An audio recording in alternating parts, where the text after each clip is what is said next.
Education is important, but you also have to make time for yourself. When you're done with school, it doesn't mean go ahead and get involved with other people, get married, settle down. Find out who you are, do all the things that you want to do. This is the Action Filmmaking Decoded Podcast. A podcast dedicated to raw action analysis. Ooh, my gosh. For fans of action cinema out there, how badass would that be? Each week, we bring you a new action filmmaker to break down your favorite scenes. 360 off person, round kick the guy from a 360 spin. Now, introducing your hosts, Darren Tunn and Mike Messina. What's up, everyone? Mike here. Welcome to part 3 of our chat with Vlad Rimburg. In this one, Vlad gets into the choreography for some of his most popular action shorts and gives us some hot takes too, like why the Protector's Wonder doesn't really work. He also tells us the secret to good action shaky cam, which I can't wait to try out. It's a fun one. Hope you enjoy. We wanted to do our last breakdown with your short Ballerina. We were kind of wondering, what's the female John Wick's name? Jane Wick? Is it? You know, that's a great question. Yeah. There really is no name. I would assume it would be Jane Wick. Yeah. It's just Shy performing. Yeah. It's just, Ballerina. Travis Wong and I talked about possibly doing something together. And Travis told me about this performer out of, I think, North Carolina or Atlanta or somewhere named Shy. So he flew her out and, we created Ballerina. Now, when she came out, we had one day of prep. So a lot of the Hapkido movements that you see being implemented were created by Dennis Rule because he's a Hapkido practitioner and he used to have his own martial arts school where he taught Hapkido. So I looked at the John Wick series and I thought, okay, there's a lot of judo involved. I said, well, why don't we make it a little bit different and involve some Hapkido without having to go to the ground so often? So Dennis played a very important role in that, in creating those particular kinds of movements. And then everything else we shot in 2 days, everyone lined up. You see at one point we have 15, 20 people. I was never expecting to have so many people because we were shooting this, I think we got together at 9 p.m. or 11 p.m., something like that. And then we'd go well into the morning. And one of the days we just got overloaded with people and my thought process went out the window. All my ideas went out the window and I had to modify everything. So there's this moment where everyone's standing in a tight room and we make it seem like a door is opening up. And then Shy grabs Alan by the nuts and she goes forward with the gun. That was something that was kind of created last minute, again, because so many people had showed up. Travis and I were calling people and, some were saying, hey, I don't think I can make it. So it's great. If I can't have option A, I'll go to option B.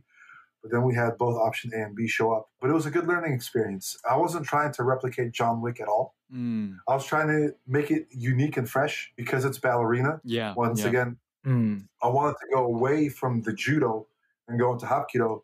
And if you're going to use the title Ballerina, I would expect some lavish and flare-like moves that resemble a ballerina. So in the beginning, the forward walk-over cartwheel that Shy does, and then she spins around and sweeps someone from their feet, Kyle Potter. Those kind of spinning movements. And then she does a 540 hook onto Kyle after some Hapkido maneuvers. Those are the kind of movements I would expect a ballerina to do. It's whatever the choreography beat is, but the big movements would play and pay off in a very lavish and spectacular way that involve spinning. Right. Just like a ballerina would, or jumping just like a ballerina would. So if someone's like, yeah, here's this movie Ballerina, and it's literally the exact same thing as John Wick, of course, smart gunplay, but doing a bunch of judo throws and taking guys down to the ground like that, I'm like, well, then why is that Ballerina? Where is any relation from ballerina-like movements to judo? Right. I could see that in kicks, but not necessarily in throws. You know what I'm saying? Have the performer jump up and the ballerinas jump up, they spin. They do certain things. I took history of dance and, ballet is a classical art form of dance. Just like I say Hong Kong cinema is a classical art form of martial arts cinema. So there were a lot of things that I wanted to do my way. And we made sure that we surrounded ourselves with the right people like Dennis to help that vision come to life. Travis Wong was the stunt coordinator, making sure that everyone was safe. And we would talk about things like, yeah, do you like this? I like this. Let's put this in there, Again, a collaborative effort. It wasn't a full-on Vlad shoot. And it wasn't a Vlad shoot from like 2006, 7. It's either my way or get out of here. I'll find someone else to do it. Right. I want everyone to stay involved and excited when they work with me. It was a nice learning experience. I look at it now and I'm like, absolutely, I could do some things differently. I could make it a lot smarter. Mm-hmm. I do read comments, even the negative comments. And when they tell me that it's all wrong, it's nothing like John Wick, I say, thank you very much for watching the video. More content on the channel. You know, that's it. You're not going to please everyone. Someone once asked me an important question, or unique question. What do you tell people that say everything looks the same? Well, it's like, I can't please everyone. Mm-hmm. And it all depends on who's telling me. If it's a producer that's telling me, then I'll listen. If it's Joe Schmo 97 on YouTube, I'll be like, honestly, I could care less. I don't know you. I don't know what you like. You know, for all I know, reality to you is Star Wars. Mm-hmm. You know, that's the comparison I make with choreography, because people be like, oh, that's not real. That's not real. Do you like Star Wars? Yes, it's my favorite movie. Great. That's not real. I don't know if that's ever going to happen. Yeah. Okay. There's a give and take to how you process information and responses from your audience. When I see that there's 33,000 likes versus 3,500 dislikes, I'm like, the majority of people like what I put out. And at the end of the day, to be honest, any of my personal projects, these are all projects. When I go ahead and I lay down and I have a smoke before I go to sleep, I like to watch my stuff. You know? Yeah. So if I can watch my stuff on repeat, to me, that means I did a good job. And I'm not saying that because I did it or I made it. It's because I know how picky I can be. I know what kind of a perfectionist I am. So if it still makes me happy to watch it 5 years later, 10 years later, again, yeah, then I know I did a good job. Yeah. Hell yeah. I got one more ballerina related question. We mentioned that groin grabbed and charging down the hallway full of people. Was that awkward to shoot at all, someone getting groin grabbed like that? And how many groin grabs have you choreographed, do you think, throughout your career? That groin grab. Well, we put our one eye man, Alan, and that's one of the things I would have changed. Alan wrecks really well, but at the time I was okay with his one eye pointing the gun. And I just straight up told him, I'm like, okay, Alan, over here, you're going to get grabbed in the nuts. Yeah. Put on a cup and let's go. You know, and we all laughed about it, but it's like, hey, this is what I want. At the end of the day, it can sound like a joke, but if I have to raise my voice and tell someone that this is what I want, this is what I want. Otherwise, don't come to a Vlad shoot. Like I've had that groin grab. A nice little groin sequence we had was in the Hammer Girl, the Raid 2 fan film that we did, where the Hammer Girl rips out her hammer from a guy's genitals. I don't know if you guys got to see that, but that was a lot of fun and a lot more visual because we cut a hole in the pants of Micah Carnes and I poured cold blood into his hand. Like I had him cup the blood with his hand. And I put two well-done eggs that I purchased. I think I purchased a 4-pack from 7-Eleven. I dipped them in blood, and I'm like, Micah, at the right time, you just flip your hand up and let everything pour out. So that was the most. Yeah. That was the most visual groin anything I've ever done. But you know, like certain things like eye gouging and things like that, groin grabs, that gets the attention of the audience. Anyone that ever gets kicked in the nuts, everyone's going to go like, ooh, it doesn't matter where you are. You can see it a million times. Yeah. But if you're going to go ahead and watch something new and in the middle of the movie someone gets kicked in the nuts, you're going to feel it. And I've done a bunch of different things. I've had people put their fingers in other people's mouths. I've had fingers go up noses or two fingers go up a nose, you know, different things that I think look painful and they're not fun. Right. Because, you know, being different is what gets you recognized. Also, you know, just to give John Wick props, when I wrote Ballerina, I also put like female John Wick. I'm pretty sure that is what also got us a bunch of views. Whenever I put out content, it's never to be like, I want 1 million views. It's just like, hey, whoever gets to see it, I hope they get entertained. And if they do, if they get excited, if I make them feel like they want to go out and shoot something on their own, then I know I did a good job. Definitely. Yeah. And now I noticed too that when I was going back and looking at a lot of your older fight scenes, it seemed like the lens was like a lot tighter in on the action. And now when I look at your previses and shorts, there was more like wider shots being implemented. Was there like a reason for this change? Because I definitely see that wide angle lens for sure. Well, back in the day, I was shooting on the DVX 100, which had one lens on it. It's a set lens. And it was a lot easier to crash zoom out, which was a big thing back in the day. Oh, yeah. And of course, we kind of followed with it as well. but it was a lot easier to crash, zoom out. It was pretty much whatever was on the camera. When I got the DSLR, the Canon 7D, it also had a set lens on it. Or, I mean, it came with the lens that was an 18 to like 135. When I got the 11 to the 24, the super wide lens, which I jokingly say that Guy de Silva conned me into getting, but it was the best investment I've ever made. I started enjoying the wider lens. Yeah. I was just able to do everything that I needed to do with it. With the 7D, I don't have a full frame sensor on it, so everything's already cropped. But shooting on that, like if I need a tight shot, for previs, I wasn't so much worried about like depth of field or anything like that. It's like, hey, we're here to tell a story, and the previs just has to look good. All the technicalities of it, you know, the lighting, the soft focus, the hard focus, whatever it is, that's all going to get done on the day. And that one wide angle was just like a one fits all. Even on the Red now, the beautiful thing about the Red is the lowest format it shoots is in 2K, the one that I have. The highest is 5K. It's the Gemini 5K series. So I'll shoot in 2K, and my 11 to 24 becomes like a 50 to like a 65 lens. Oh, yeah. Wow. And if I need more space, I start changing. I go to 3K, 4K, 5K if I need to. And the focal lengths are now, changing. Wow. Absolutely. Well, yes, they're changing. It still says 11 to 24 on the Red because when you use an automatic lens, it gives you the focal points, which is great. But realistically, you know, as we just said, it's no longer an 11-24. It's like a 50 to 65. It's cropped. So I use that lens religiously. Now, when I do other projects with the 5 that I shoot in 5K, I will get on a tighter lens.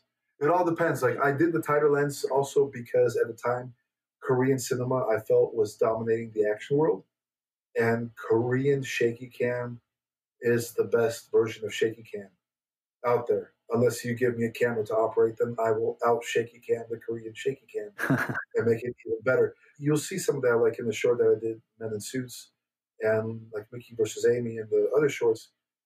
It feels tighter because I would back up and zoom in, but I kept everything in frame. That's the secret to shaky cam. You go far away, you zoom in, and you make sure everything is in frame. You have the best shaky cam. So see, on your show today, I give out like 3 or 4 secrets already. Yeah. Yeah. It's been great. For anyone listening. But the thing is, again, even though I'm telling you how to do it, it doesn't mean you know how to do it. You have to implementation. Absolutely. Absolutely. Like for me, though, if I see someone doing something, I could study someone, and I think I have it. And for the most part, I'm able to replicate it right away. But that's only because I've been holding a camera for 20 years. 20 years to anyone that's listening to me. And I was shooting fights for like 12 years before I started doing it professionally. So the time was invested. I'm not saying you can't. You shouldn't go into the industry until you get 5-10 years. What I'm saying is, even if you're working in the industry, you know, you shooting one fight scene a year isn't enough. You need to be shooting like 5 to 10 a year.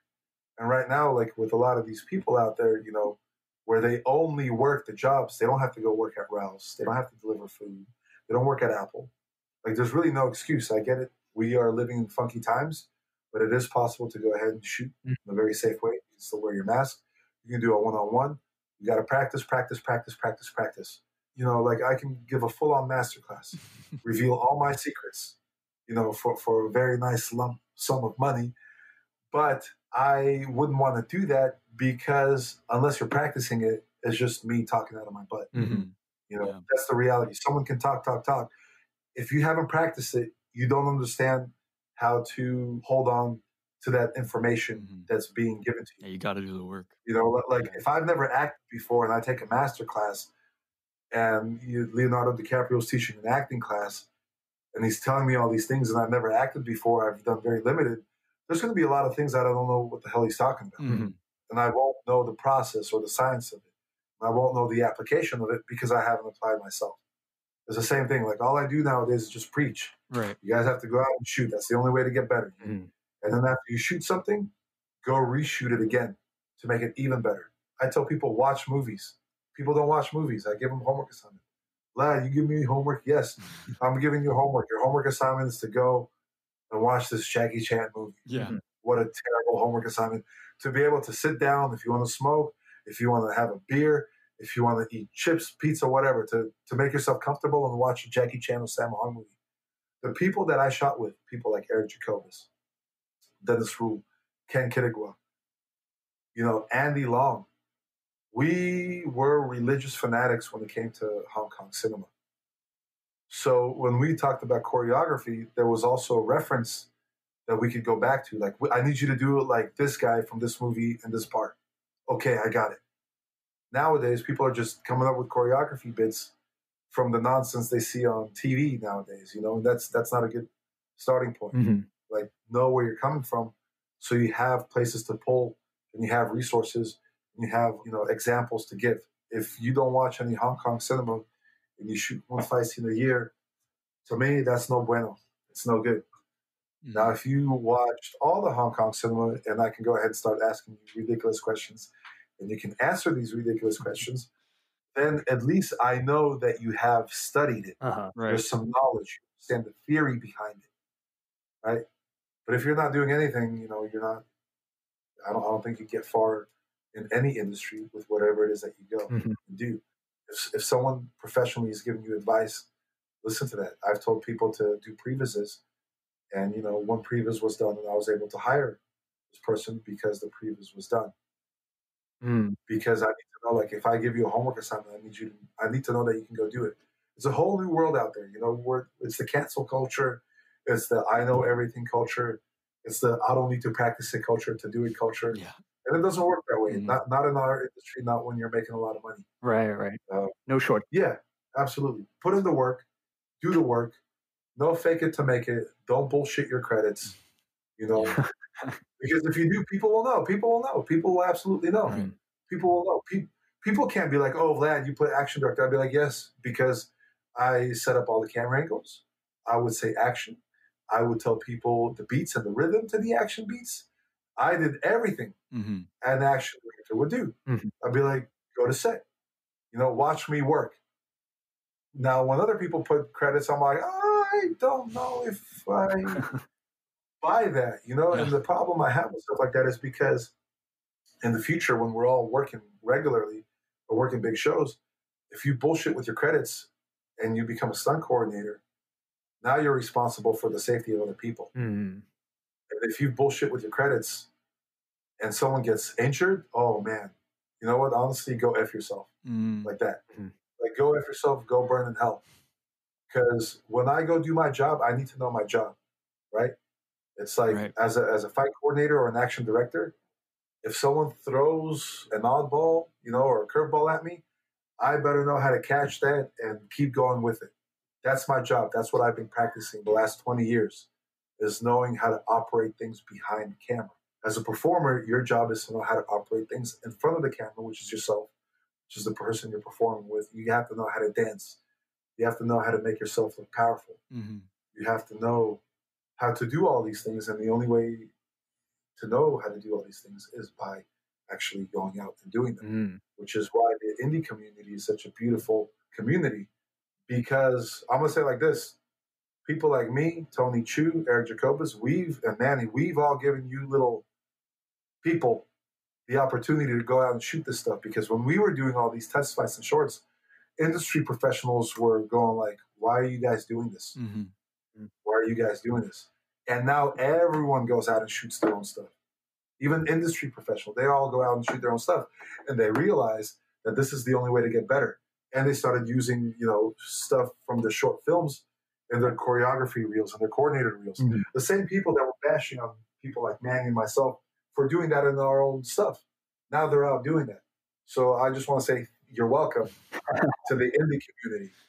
Realistically, like, everyone should have a little bit of respect for Zero Gravity, for people like Tony Chu, and everyone should know where they're coming from and why they're able to go out and shoot in the places that they're shooting. Definitely. It's funny, I just had a conversation with someone about people using all the locations I bring them to.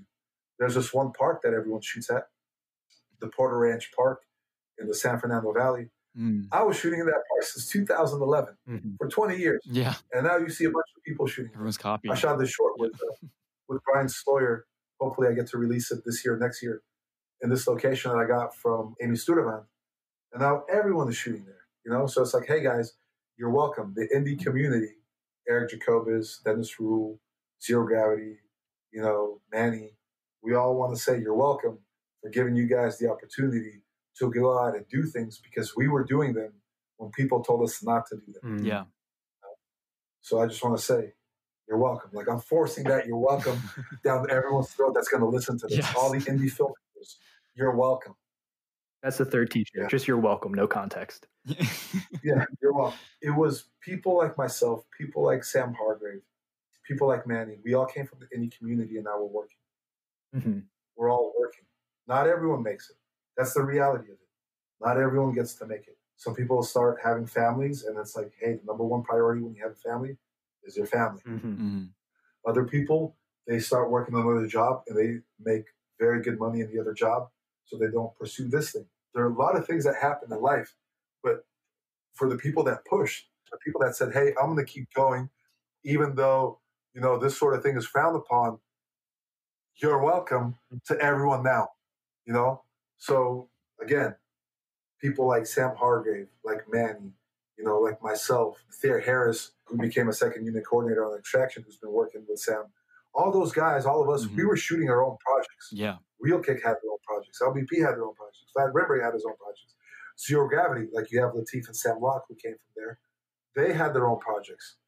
And we all got to the stage we're at because of the amount of practice we had, and we were practicing when people were telling us, don't practice. This is dumb. Oh, you're using your own stuff for your own reel. Well, it's like, yeah, because it's better than most of the stuff Hollywood produces.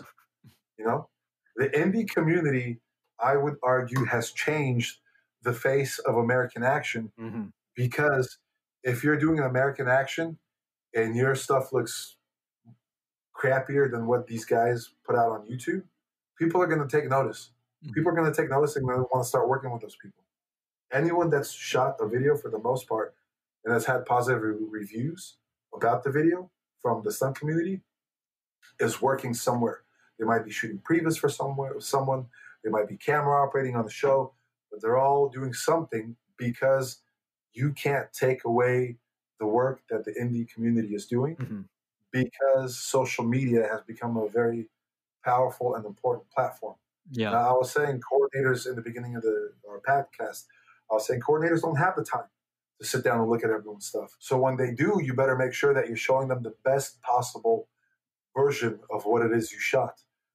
Because if you're showing them something that looks like everything else, they're not going to care and you might lose work. The other way a coordinator is going to see something, like J.J. Perry saw Men in Suits because Aaron Toney, who also happened to be in it, was like, hey, J.J., you got to see this. You got to see this, because it was good. It was good. People started reaching out to me after Mickey and Amy because it was good. If you have good work, people will notice. They will reach out to you. Doesn't mean you're going to start working the next day, but that's the progression that you want to make. Like, it goes from no one knows your name to people knowing your name to you maybe getting a phone call to several phone calls to then emails and then talking to productions. And then even at this stage, like during COVID, I read the most amount of scripts I've ever read in a short period of time and budgeted the most amount of productions I've ever had an opportunity to budget. But 90% of those didn't happen, and it's like, well, shit, why was I wasting my time? I wasn't wasting my time. I was educating myself. I was getting better at something that I have to do if I'm going to be a top player in the game. You have to know all the ins and outs. Things don't always work out. Like there are short films, again, I talked about some stuff audiences might never see, but I went out and I did it and I got the practice and I know how to make it better. That's the important thing, is being able to analyze your work and knowing how to progress, not just in your industry, not just as an artist, but hopefully as a human being. Being able to say, you know what, I don't know everything and I am open to other ideas. I think that will help anyone in anything. Yeah, definitely. Putting those reps in, a martial artist mindset as well, to be able to leave what is not working and be humble enough to figure out a new way or a better way from other people. Just wanted to give a big thank you to everyone listening to this podcast episode. Our sponsor for this episode is Anchor. Anchor is the all-in-one place to record your podcast. And don't worry, it's completely free. It allows you to record straight from your phone or computer. You can also distribute your podcast through Spotify, Apple Podcasts, and so many more. So download the free Anchor app today or go to anchor.fm.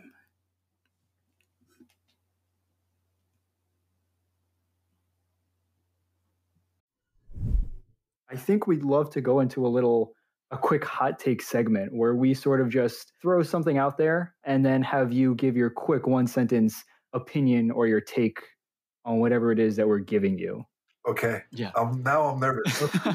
First one, the Ip Man series. Yes. Do you want me to rank them best to worst or what? Just whatever pops into your head real quick when you hear about Ip Man. Okay, when I hear about Ip Man, the first thing I think about is the 1-on-10 fight because I cried watching that. I literally cried. Oh, you beat the shit out of those Japanese, Donnie. You kicked their ass. They're bad people. But real quick, just to rank them, Ip Man 1 is probably my favorite. Number 2 and number 4 are in a close second, and my least favorite is number 3. Okay. Our next one is John Wick 3. Silence. Here's the thing. I really, whenever someone says, here's the thing, you know there's going to be good. Yeah. So the good. They upped their game with the production value. I love that they were taking on new and unique ideas as far as settings for action design. That was beautiful.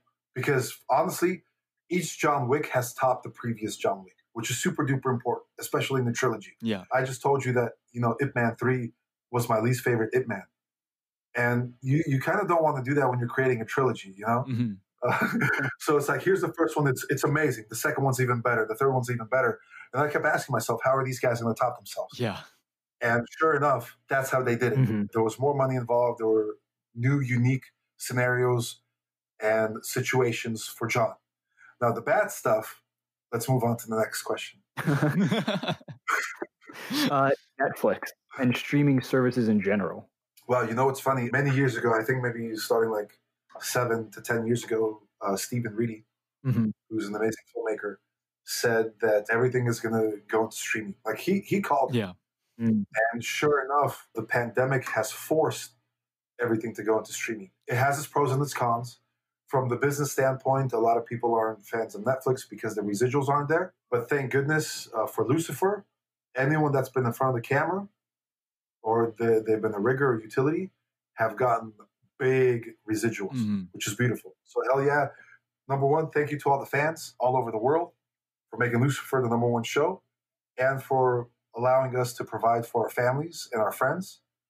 So hell yeah. There's a struggle about streaming services and residuals. And to keep things nice and politically correct, I'm not going to comment too much, but what I will say is, as someone that worked at Ralph's supermarket, someone that worked as a delivery driver for food services, and someone that's worked at Apple coming from no money, again, going back to, I think, number 2 and number 3 that I talked about as far as like lessons and educating people, know how to manage your money. Know how to manage your money. As a coordinator, you get no residuals. You're on a flat rate contract. So residuals for me they don't exist. The money I make is the money I make. So it's up to everyone to be financially responsible. If you're one of those people that was all like, when are my residuals from Joe Schmo number 3 goes to town coming in? Because it's supposed to be 100,000. Honestly, go after yourself. You should have managed your money a lot better. Now, when I say that, it's like if you're going out and you're buying yourself cars, buying yourself houses, all these things, and then you run out of money, then go F yourself because you're not being responsible. But if God forbid some shit happens, then I understand residuals. So streaming services. Back to being on topic. Streaming services, I think they're awesome. I think it's awesome that you can binge watch, but I'm missing the opportunity to go down to a movie theater and listen to the audience's reaction. Yeah, that is one thing that I miss too. That's something that unifies us all. Yeah.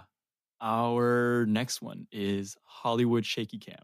Hell yeah, don't do it because you guys suck. Step away, zoom in, and keep everything in frame. That is Shaky Cam. For anyone listening out there, if you're a camera operator, if you're a DP, I don't care what the hell you say. Perfect Shaky Cam is stepping away, zooming in, and keeping everything in frame. If you're gonna walk in and if you're gonna do Shaky Cam close to an actor, go jump off of a cliff. Next one take fight scenes. Hell yeah, I love them as long as they have value. Old Boy, I think that's the best oneer I've ever seen because everybody. Okay, one second. So, let me go backwards. Old Boy is the best oneer I've ever seen. The Protector, Tom Young-gung, is one of the oneers that I don't like at all. Oh my God, Vlad, why don't you like the Tom Young-gung oneer? He was doing such amazing things. I'll tell you why. Look at the Old Boy Wonder. Everyone is involved in that scene. Yeah. Everyone is acting from the beginning to end. What happens in the Tommy Young-gun Wonder? This guy's obviously he's getting tired, and he's taking on guys that aren't tired, and he's throwing them off shit, and he's kicking them the same way, and they have to sell their reactions. I'm not buying it. Mm-hmm. I'm just like, damn, this guy's getting tired, and he's still getting away with push-kicking people.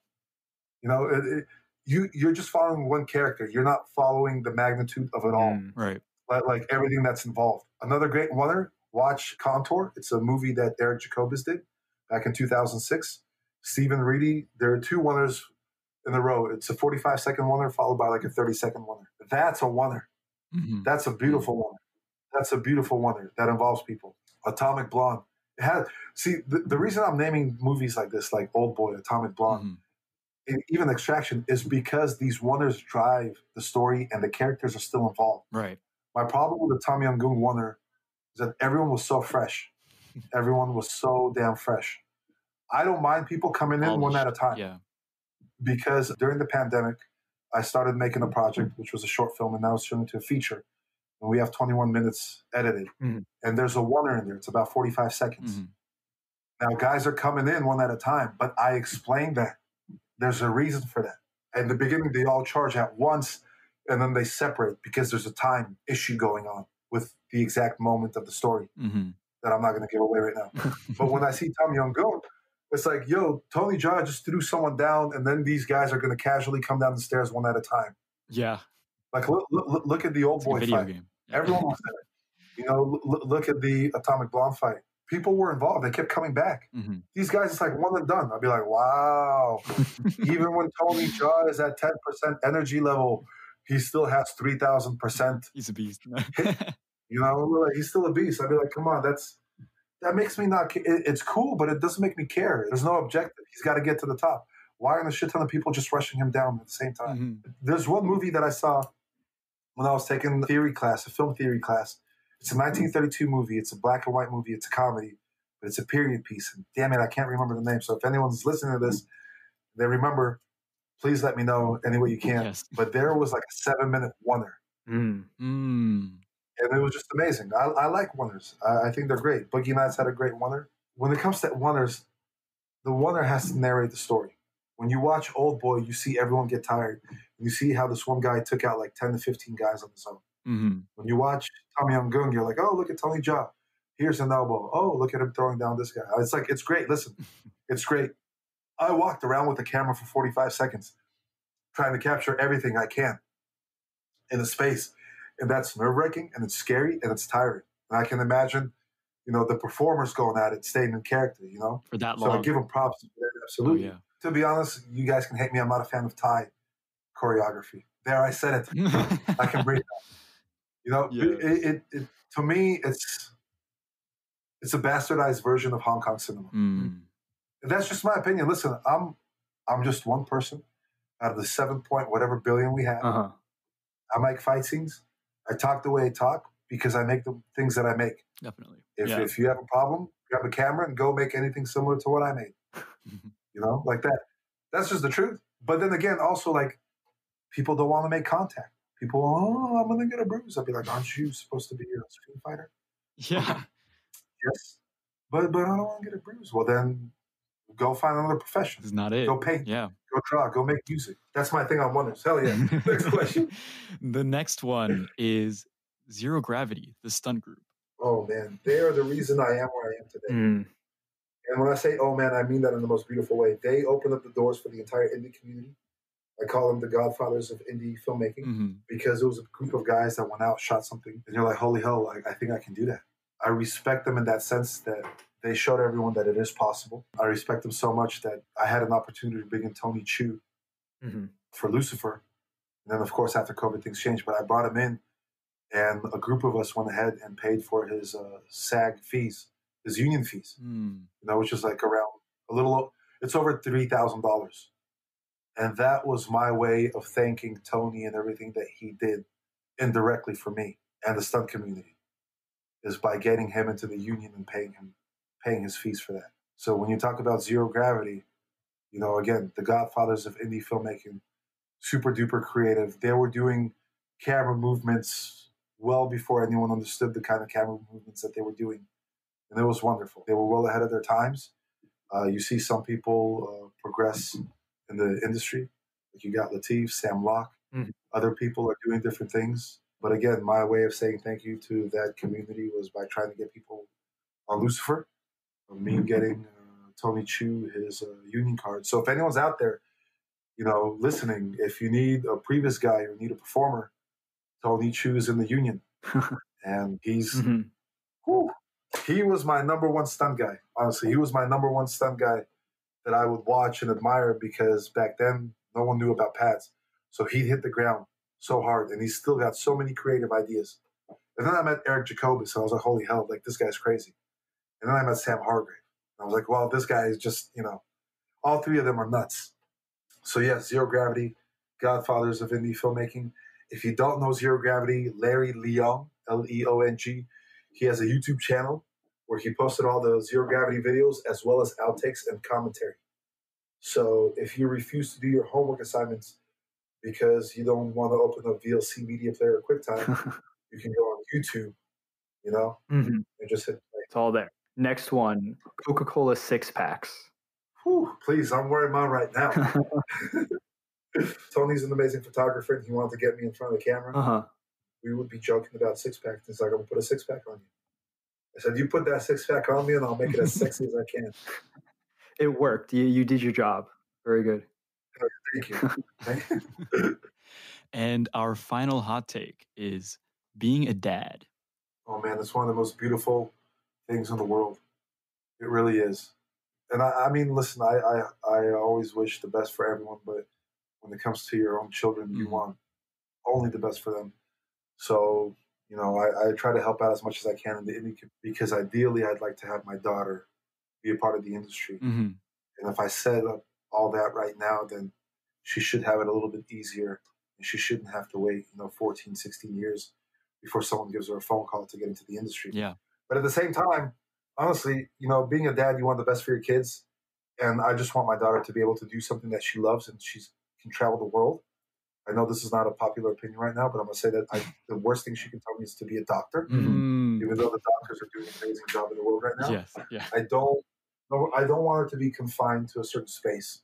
I think traveling the world educates you. And I think being artistic is one of the most gratifying things when you bring something to life that was nothing but a thought process and you get a reaction.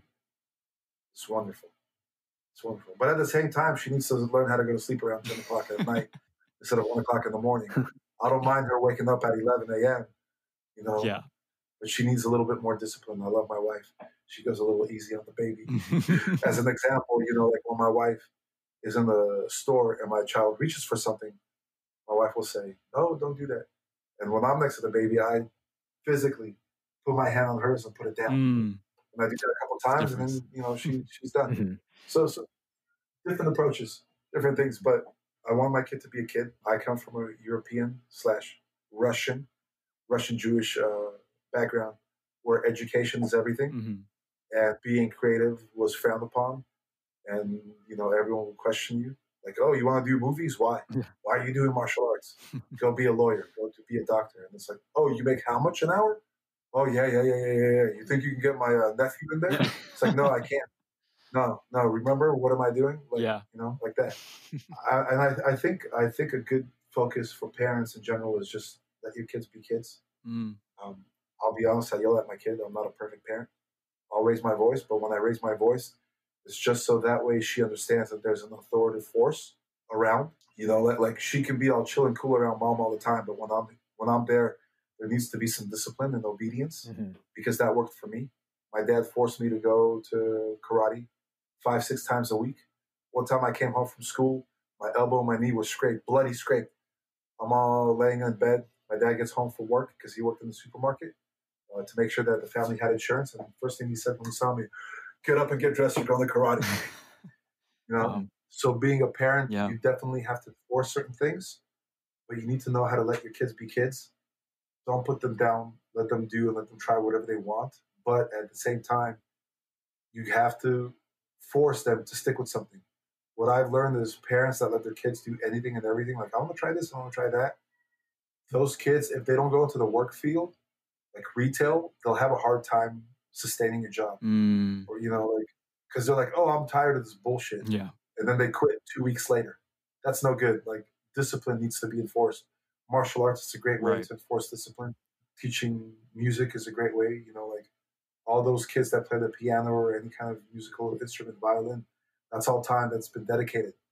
And when you have an outside authoritative figure, like an instructor or a teacher, or, you know, in the martial arts sense, a master, I think that helps with the child development because they know they can't be rambunctious all the time. Like they have to be. Yeah. They have to be a certain way around people. But there's a lot of things like, listen, as a parent, you have all these goals and dreams and ambitions for your kid. The best thing you can do is keep going with the flow. Whatever happens, just know how to adapt to it and continue to be the best parent that you can with all the changes and provide all the love that you can for the kid. Definitely. One day we will be able to use that advice, perhaps. Yeah. Okay, hold on. Yeah, should I tell people, you know, a good time to have kids in your 30s? Try to get to where you want to get to in life. Yeah. Yes, the reason being is because usually you'll have up until the age of 30 to get to where you want to get to in life. You can mess up and start all over again. You want to start building a family when things are a little bit more certain, Like and settled more in. organized. Yeah. Yes, as I said earlier, you know, people that started with us in the indie community, honestly, everyone could be working right now. Everyone could be making a lot of money. But things happen. A good buddy of mine had a kid, and he had another kid, and he had another kid. And if you're not established in the industry when you have a kid, it's going to be difficult to establish yourself in the industry because you have to provide for that kid and for yourself and for your partner and for the family. And if you have nothing set up, it's going to make it a lot more difficult. It's not impossible, but if you want to make things a little bit easier, if you want to take some advice, if you've been writing anything down from everything I've been saying, don't have kids until you're in your 30s. Get to know who you are. Because honestly, nowadays, you know, when you're in your 20s, you're a teenager. 20s is the new teenagers. 30s is the new 20s. Yeah. Why? Because what happens when you're done with school? You're forced to go to school. That's so true. You're forced to continue to go to school. You have no knowledge or ability of living on your own, having your own money.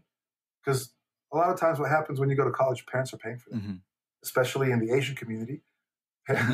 Parents will pay for their kids' education. So the kid doesn't understand what it means to really, they understand now what it means to be on your own with roommates, but they don't know how to manage their financial side of things. Right. Absolutely, yes. And they don't know who they are because the entire time they've been occupied with learning things and learning things and becoming this person. Absolutely. So what happens during that time when you're still learning, you know, it's like, oh, I could be growing as an individual. So for me, I didn't go to a film school. I was going to go to USC Film School. I was ready to transfer. I was ready to pay and get a loan for $30,000 a year. But then I'm all like, I can't do that. I need to learn how to do everything on my own practically. I don't want to learn theory. Yeah. And at the time, it's just like, I don't know how I'll pay out this money. So, you know, education is important, but you also have to make time for yourself. When you're done with school, it doesn't mean go ahead and get involved with other people, get married, settle down, find out who you are, do all the things that you want to do. Because as soon as you have a child, you are going to realistically think about the freedoms that you had. And the older your child gets, the more you stop thinking about those freedoms. And I'm assuming the closer your child gets to 18, you start thinking about those freedoms again. But now it's been 18 years of your life, you know? Yeah. It's a big commitment to make. So, you know, hey, kids out there, have protected sex. Don't do anything silly, you know, and all that. Wait till your 30s. Establish yourself in the career and in the field. 30s. 30s is a good time. Listen, perfect time. Who cares? Okay, so you'll be 55 when the kid's 20. What's wrong with that? But they're not going to look at you and be like, well, you know, you're only 20 years older than me. You don't know anything. Like that.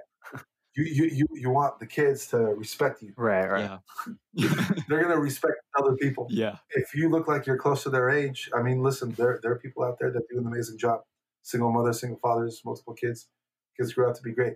But I'm just trying to help people, you know, by giving you advice and making your life less difficult. Yes, we appreciate it. The hard-hitting facts that you get on AFD here. Vlad, thank you so much for coming on.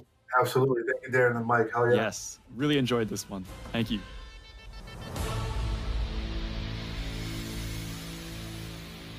If you liked that, please consider supporting us on Patreon at patreon.com/actionfilmmaking and leaving a review on Apple Podcasts. Stay up to date on the show by visiting our website, actiondecoded.com, and by following us on Instagram at Action Filmmaking Podcast.